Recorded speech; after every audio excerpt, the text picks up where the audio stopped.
This is the Detroit Sports Podcast Network. It's two for the price of one. Detroit Lions recap, Detroit Lions preview, and it's good to be back home right here on the Detroit Sports Podcast Network and the Hindsight 20 podcast.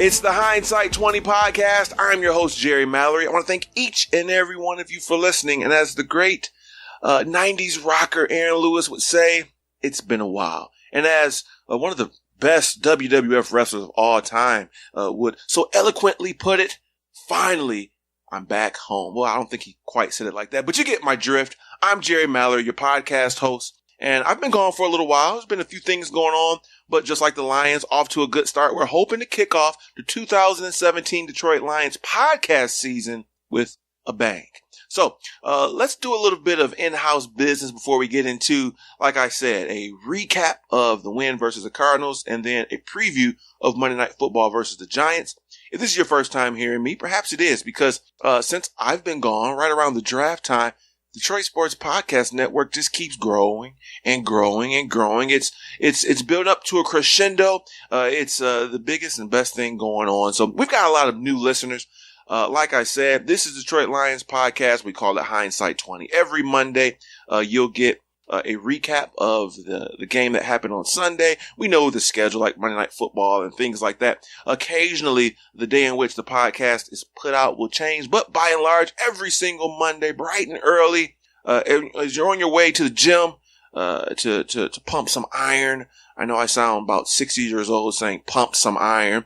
As you're on your way to work, as you're getting up to take the kids to school, Monday morning, go right here. Detroit Sports Podcast Network and the Hindsight 20 will be there right for you, breaking down the Detroit Lions in all their glory, win, lose, or draw. I don't think the Lions have had a draw in a long time. Not a lot of ties in the NFL. So today's show, like I said, we're going to do a recap. We're going to do a preview now. By the time you're hearing this, you guys are over the Cardinals, okay? We won the game. Whoop-de-doo, right? I mean, it was all the talk this week on the blogs, the podcasts.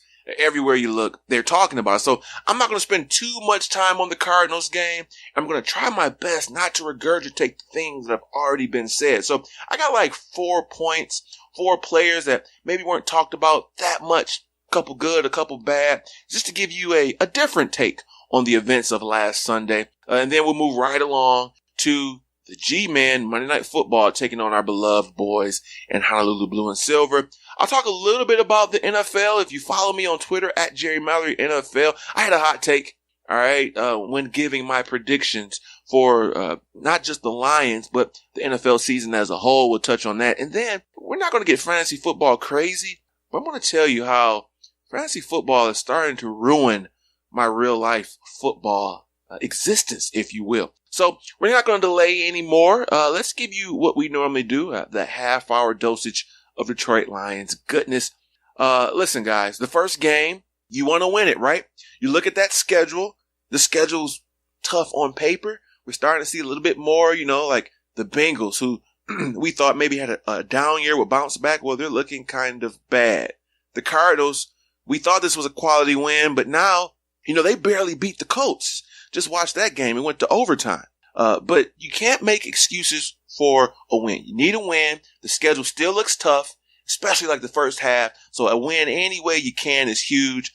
Those first 3 games, I was looking at Arizona. I was looking at the Giants. I was looking at Atlanta. Even extended to the 4th game, Minnesota. I'm like, dude, we've got to find a way to really scratch out and get 2 of those wins.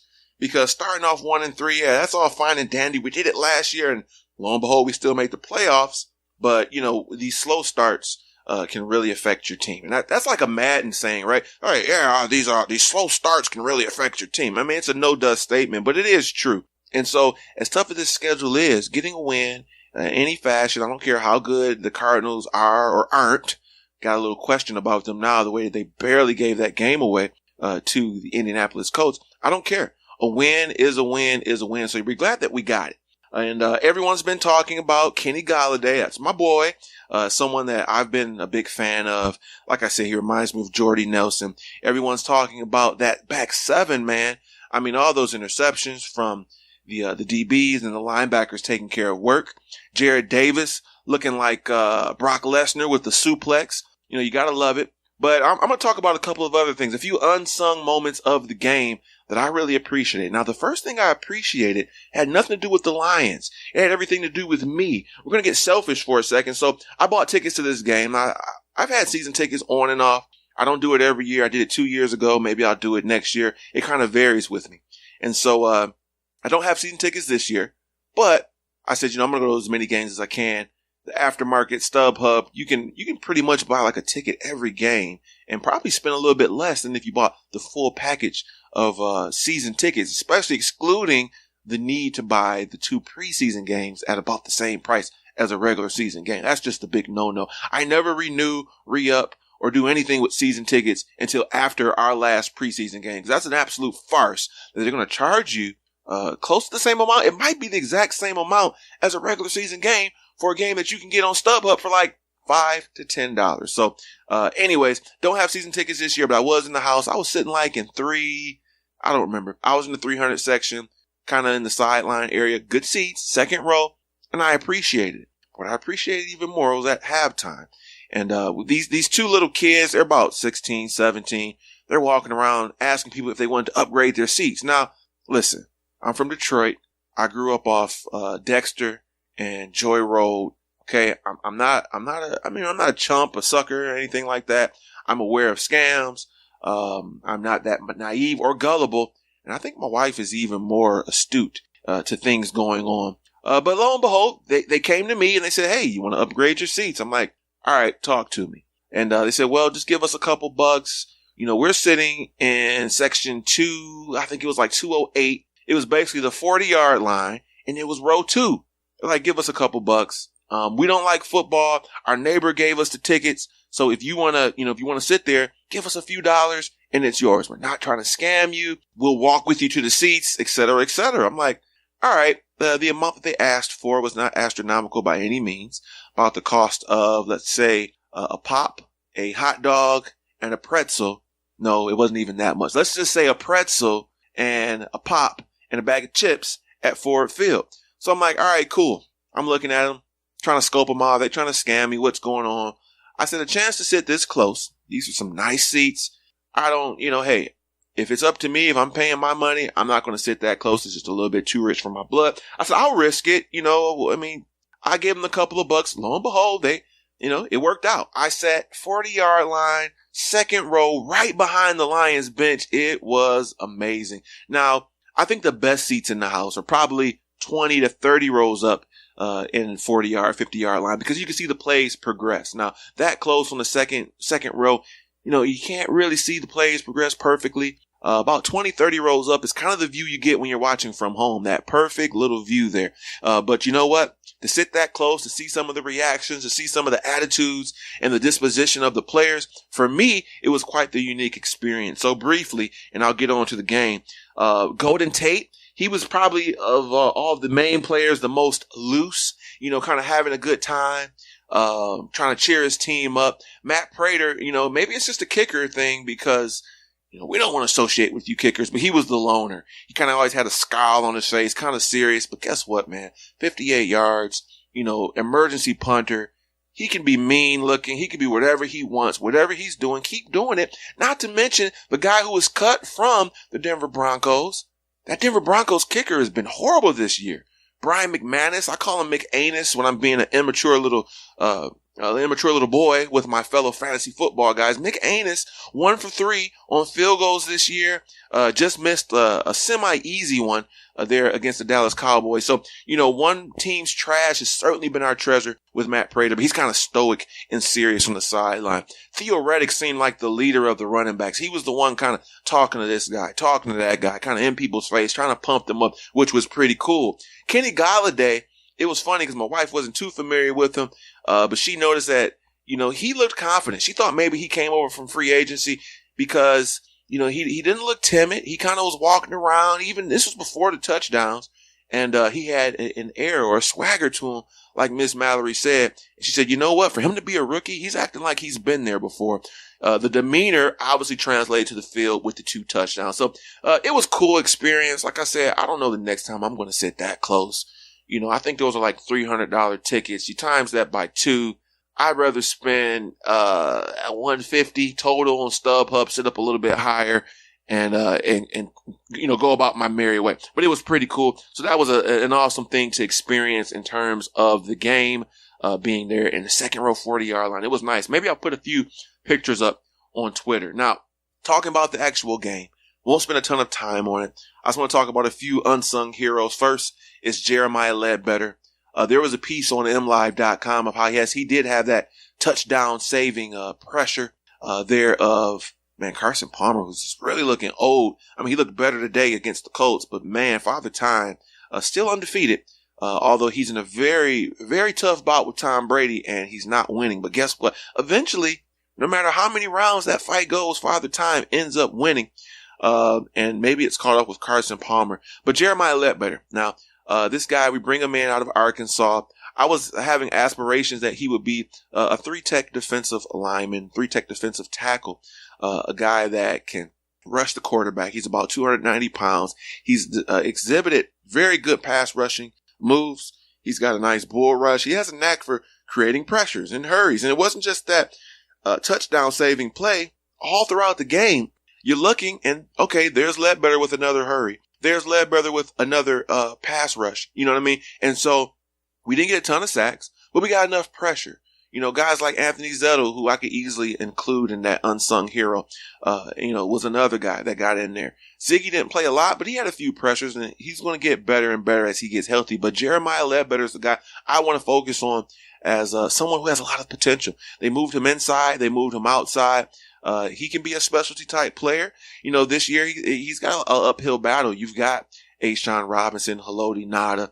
You've got Akeem Spence. And if you're talking about him playing in, he still has an uphill battle with Ziggy and Zettel and Washington, etc. But put him in spots. Remember Miles Killebrew last year, played in spots. And when he did play, he was effective. All right. On third down, he really came out and shined. I see Jeremiah Ledbetter in that same vein this year. Someone that won't play a ton, but could potentially make the most of his limited snaps. Bring him in on third down, maybe as an interior pass rush specialist. I'm liking what I see from him so far. I really liked him in college. And so, hey, the rest is yet to be seen, but so far so good. Now on offense is Greg Robinson. I'm thinking about some home openers in the past, just the past 2 years. I'm thinking about the home opener against Tennessee. And Matthew Stafford just getting clobbered time after time with a rookie and Taylor Decker not really, holding up. It's his first game. And so that's understandable. You go 2 years ago. Sunday Night Football, Denver Broncos, eventual world champions. Man, they laid the wood to Stafford that game. That was a rough one. It was particularly from the right side that Stafford got hammered, but left tackle Riley Reif at the time didn't look too good himself either.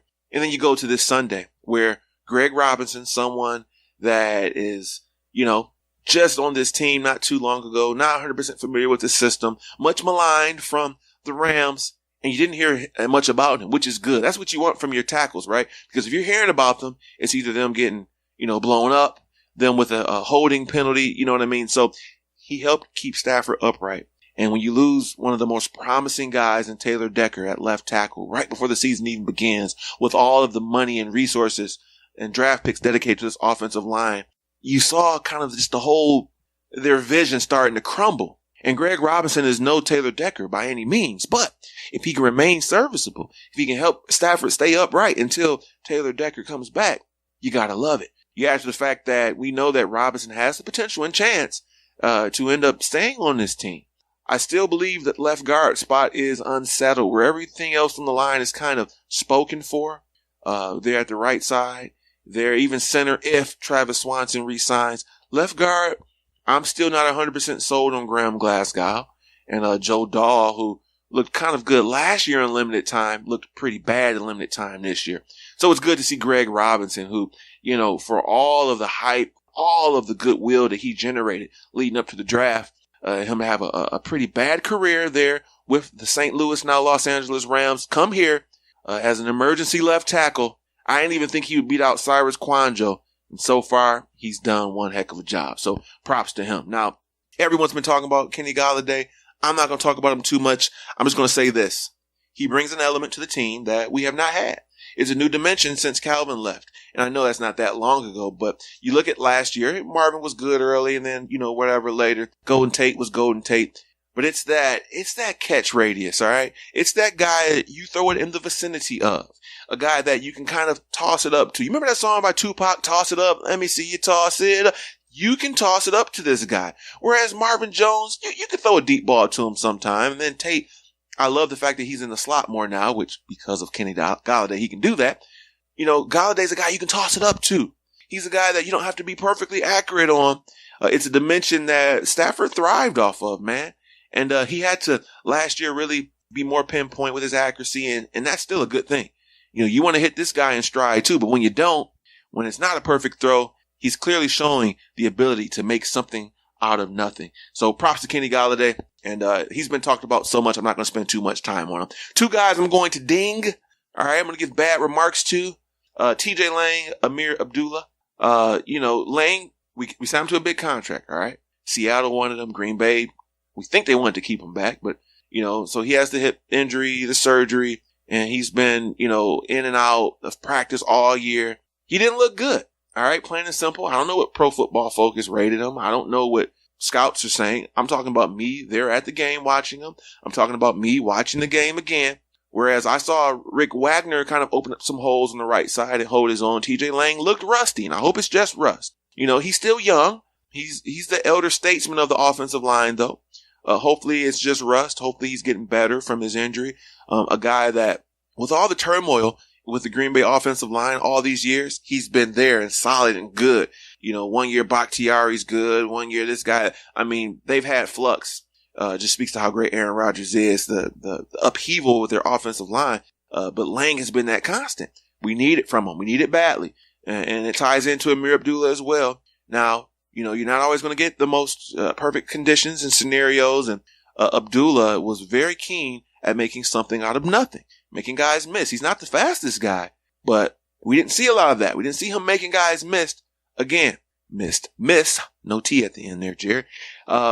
Again, a guy that just missed all of a season sans a game and a quarter last year. And so hopefully with both of these guys, it's a rust issue. It's all right, getting my legs under me issue. It's the first game. So, everyone's kind of rusty, but especially guys that are A, in the case of Lang coming off of surgery, and then B, a guy with Amir Abdullah not only coming off of surgery, but missing pretty much an entire season the year before. So we'll keep our eye on that and go from there. All right, guys, we're going to take a quick break. When we come back, we're going to switch over to like the NFL as a whole for a little bit. We're going to switch over to my growing concern with fantasy football, and then we'll end it with a little recap. Excuse me, not recap. We just did that. A review. No, not really a review. A preview. There we go. Third time's a charm. Sorry, guys. I'm just getting back myself, so bear with me.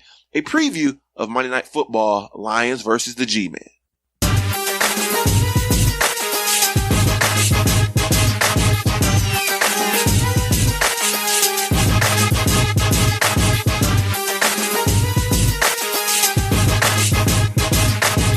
All right, we're back on the Hindsight 20.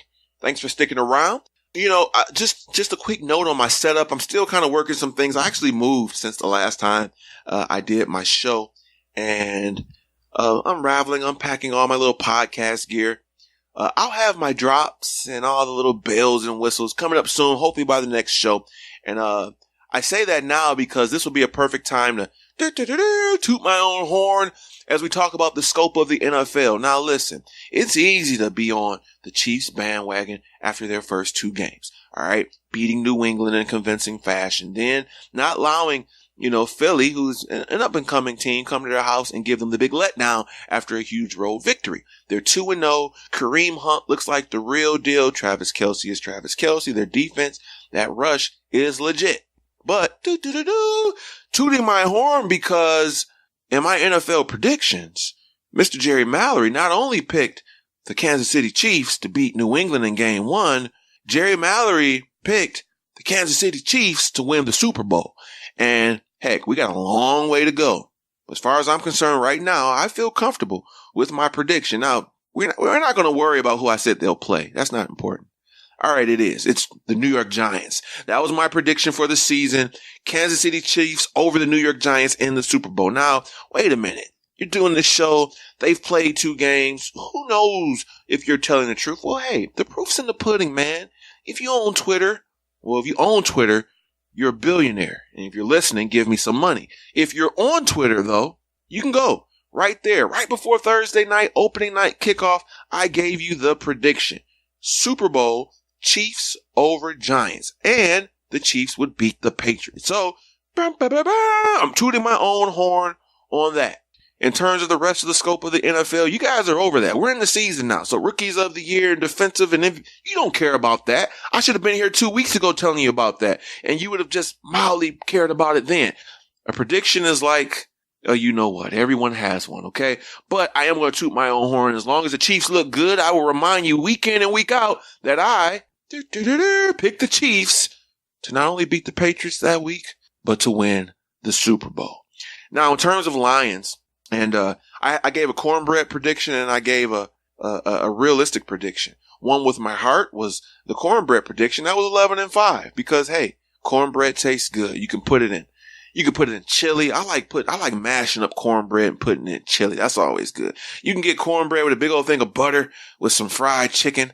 I know I'm sounding real stereotypical right now, but it's true. Fried chicken with a little hot sauce and some cornbread with butter on it is great. And if you want to add grape jelly, no, not grape jelly. If you want to add grape Kool-Aid, be my guest. You know, some stereotypes aren't always bad, man. Like, you know, some of the foods that is accustomed to, oh, but if you're black, you like this and that, except for chitlins. I've never had them, but anything that smells that bad, no thank you. What was I just talking about? Cornbread. Yeah, there we go. Back on track we go. Cornbread is good. You know, you like to eat it. I put it in chili, like I said, with some corn and some chicken. And so 11-5 was my cornbread prediction. Now, that was the one with my heart. The one with my head says the Lions go 8-8. It's a weak prediction. It's like, oh man, you're kind of on the fence, but that's how I am on this team. I do see improvement, some acquisitions with the offensive line, linebacker, etc. But I still have concerns about the pass rush and the run game in that first game. Really, those were still things that, they were issues. We didn't run the ball well. Pressure was good, but we didn't bring down the quarterback enough. So, you beat Arizona, who had a down year, but many people thought they would be a lot better. And you're like, is that a quality win? Well, we don't really know. But, every win is a quality win in the NFL. But did we beat a good team? That's the question. I don't know. After the Cardinals barely beat the Indianapolis Colts, the Jacoby Brissett led Indianapolis Colts, I don't know what the Cardinals are. So I'm going to stick with my 8-8 prediction. And we'll see how it goes. This next game can do a lot to change my opinion because despite losing to the Dallas Cowboys, I think the G-Men are still a quality team. Remember, I picked them to be the NFC representative, so I can't bail on them so quickly. Now, before we get into our Monday Night Football thing and then get out of here, just a quick, if you want to call it quick, go ahead. Just a quick thing on fantasy football, man. I love fantasy football, okay? And I'm a junkie, like most of us are. But it's starting to really infringe on real life football. See, I love football well before fantasy. All right. I will watch the heck out of Jacksonville versus Buffalo. I don't have to have a player involved. I don't have to have an opponent with either of those players. I don't need it. I love the NFL so much. You pick the worst seeming matchup, the Browns versus the Texans. I don't care. Preseason unit. I love football. But with fantasy, especially when you're in 4 or 5 leagues like myself, every game, every week, you have a rooting interest or you have a guy you're rooting against. And then when you're in so many leagues, sometimes you're rooting for and against the same players. Oh, I want Jordy Nelson to be good because he's in this league and I have him. Oh, but I want him to do bad because I'm going against him in this other league. And so what you find yourself doing, and I'm guilty of it too, you're rooting for scenarios instead of just sitting down and enjoying the freaking game, man. The NFL for me is good in itself. I don't play fantasy football for money even. So it's not a money thing. I just like to win. I've got leagues with, like on my Pride Detroit league. I want to win because I'm part of Pride Detroit family. I'm in a league with a very close friends of mine. I want to win that league, you know? And so it's not about money, but I enjoy fantasy football. But like I said, I'm sitting here watching the Dallas and Broncos game before recording. And I'm like, oh man, throw the Dez. Instead of just like enjoying the game, or maybe rooting for the Broncos because, you know, when you're Lions centric, you always root for AFC to beat NFC because it helps the Lions' chances of clinching a playoff spot. And so that's my growing concern. I don't know. Are you the same? Have you found yourself like you're in so many leagues, there's so much going on, or do you just set your lineup and walk away? That's my goal. My goal from here on out is to kind of set my lineup. I don't even look at it too long and just walk away from it, dude, because I'm sick of cheering for scenarios. I'm sick of cheering for certain situations. Oh man, I hope the Eagles are down a lot. That means Carson Wentz, who I drafted, is going to be passing the ball. Like, sit down and enjoy the actual game, man. And I think for someone that needs fantasy as a lubricant, ooh, that sounds kind of kinky, but seriously, someone that needs fantasy football as a lubricant to enjoy the other games, to enjoy the games that aren't of the teams that you love, I get it. But I don't need that. I can watch the Cincinnati Bengals versus the Tennessee Titans, and it's a 0-3 game, and I'll enjoy it. And so I don't need that fantasy lubricant, and it's starting to really irritate me a little bit. I told myself this year I'd only be in a few leagues, but it's really hard to nail it down. I've got one league, like I said, with my group of friends that, you know, it's competitive, it's nerdy as all get out. I love it. No way would I leave that league. Then I've got another league with another group of friends. I've been in this league for 10 over years. No way. Private Detroit, we needed someone to step up to the plate and be a representative. I did it. And so I want to limit the amount of leagues I'm in, but it's hard. But I am having a growing concern of falling into that category, rooting for individuals, rooting for scenarios, instead of just sitting back and enjoying the NFL for all of its goodness by itself. Let's talk about Monday Night Football before we get out of here. We'll go right to it. Prediction. I've got the Lions losing this one, man. 20-17 for a couple of reasons. They have to beat these teams on the road, these good teams. I still think the Giants are a good team. I'm not getting here talking about, Stafford is 5 and blah, blah, blah against over 500 teams. Listen, football is a team sport. And that's not on Stafford, okay? I hate that stat of his record versus 500 teams, whatever. But it is an issue for the team as a whole. You know, we play good at Ford Field. We hold our own against anyone. But on the road, sometimes it can be dicey. So that's one factor. The second factor is, quite put, I love that Giants defense, man. They've got it all. Janoris Jenkins, Eli Apple, Landon Collins there in the secondary. That line, you know, Olivier Vernon. I didn't like the contract last year when they signed him to that big deal, but it's paying off. Jason Pierre-Paul, you know, Snacks Harrison. They've got it, man. Now, the one weakness for them is the linebacking unit. They've got Anzalone, the rookie from Florida, out there, and a couple of other who's majiggers. I don't know because they aren't that good. I didn't pull it up. If I'm forgetting someone, feel free to correct me, but their linebacker, that's the area where I think if we do win, if we can find a way to win, that's the area. So that means Theo Reddick operating, doing his thing. Eric Ebron shaking off that rust, doing his thing, and then Golden Tate staying in that slot. He might get a couple of mismatches here and there. But ultimately, I think the defense will slow our offense down and they'll score just enough points. Now, we saw how bad the Giants have been historically on offense in general without Odell Beckham Jr. the few times he's, you know, been out. And even with them, they've got that streak, you know, that's like 6-7 games of not going over 20 points. Paul Perkins doesn't look like much. Evan Ingram looks decent. Brandon Marshall should look to have a better game. He was kind of just, you know, out there not doing much last game. But even if Odell Beckham Jr. plays, it's rust. Maybe he's just a decoy. So I don't see the Giants scoring a ton, but I think they will score just enough. Please, Detroit, prove me wrong. I'm looking at my timer. That's about it, guys. It's been a long time since I've been on here. This has been fun. Listen, I can be found in a number of places. First and foremost, right here, like I said, every Monday, subscribe to the Detroit Sports Podcasting Network, and I'll be right here. PrideDetroit.com, and those are my guys. Love those guys. Jeremy and Ryan and Chris and Alex and Kent and Mike, all right? Kyle. It's a great group of guys. PrideDetroit.com. Go there early, go there often.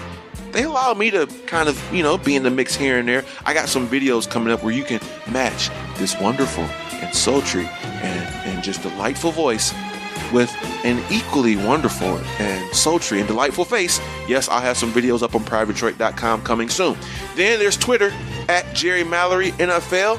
And hey, maybe you'll see me at a Lions game. If you want to upgrade my seats like those two young guys, feel free. You can find me in the nosebleeds. All right, guys, until next Monday. Next Monday, we'll be kind of like another double dose. We'll be talking about the game versus the Giants, and then we'll be talking about the game versus the Atlanta Falcons. So another 2 for the price of 1. Until then, though, thanks for listening, and I'm out of here. As always, this has been Jerry Mallory for the Hindsight 20 podcast.